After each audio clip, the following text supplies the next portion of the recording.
Good morning. Before everything else, I would like to welcome the pilgrims from the Diocesan Shrine and Parish of St. Peregrine Lasciosi in Muntinlupa City. Who are you? Okay, so welcome po. Ito'y sa Putatan, ano? I was parish priest in Alabang before, many years ago. And during that time, it was Father Luigi who was your parish priest then. He passed away na, no? Okay, so welcome po sa mga taga Muntinlupa. In one episode of the Gospel, Jesus asked the disciples when they were in Caesarea Philippi, "Who do people say that I am?" He was asking the disciples, "Who do people say that I am?" And the disciples gave several answers. And finally, Jesus asked them, "Who do you say I am?" Ako. Kayo. Sino ako para sa inyo? And Peter, on behalf of the disciples, answered, "You are the Christ. You are the Messiah." Here in the Gospel, it is not Jesus who is asking the question. It is Herod, the Tetrarch. He was curious, who is this Jesus? Kasi kumakalat na yung balita tungkol kay Jesus eh. Marami ng mga sumusunod at bilang hari, no? Na-curious siya, sino tong pinagkakaguluhan ng mga tao? And in the Gospel, it ended by saying, he kept trying to see him. He kept trying to see him. He wanted to see Jesus. But you see, my dear brothers and sisters, we will not be saved by just wanting to see Jesus.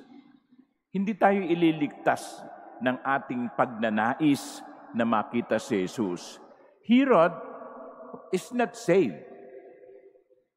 He ended up in a tragic way because his curiosity stopped there.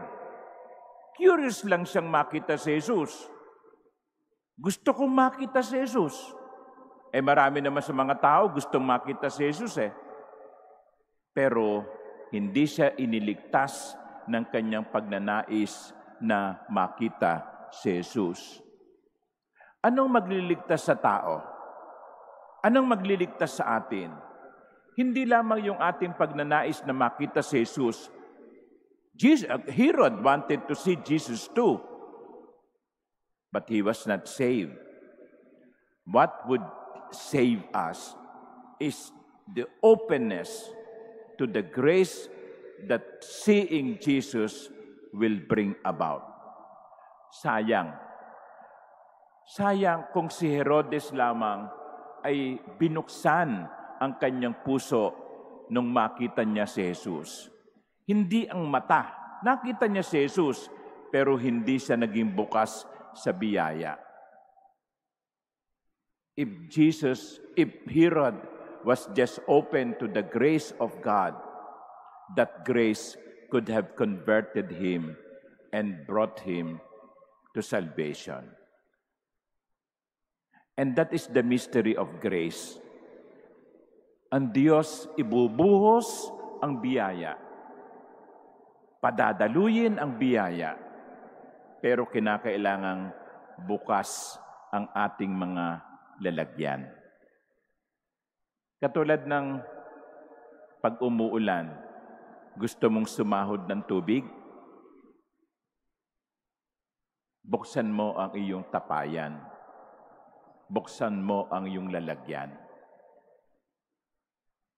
Kasi kahit na bumubuhos ang ulan, bumubuhos ang tubig, kahit na may tubig sa gripo, nakakonekta sa water tank na puno ng tubig, kung hindi mo bubuksan yung gripo, walang aagos na tubig. we have to open ourselves to the grace of God. We have to open our hearts to God's grace. Let us not be like Herod, curious lang, pero hindi bukas ang puso. Amen.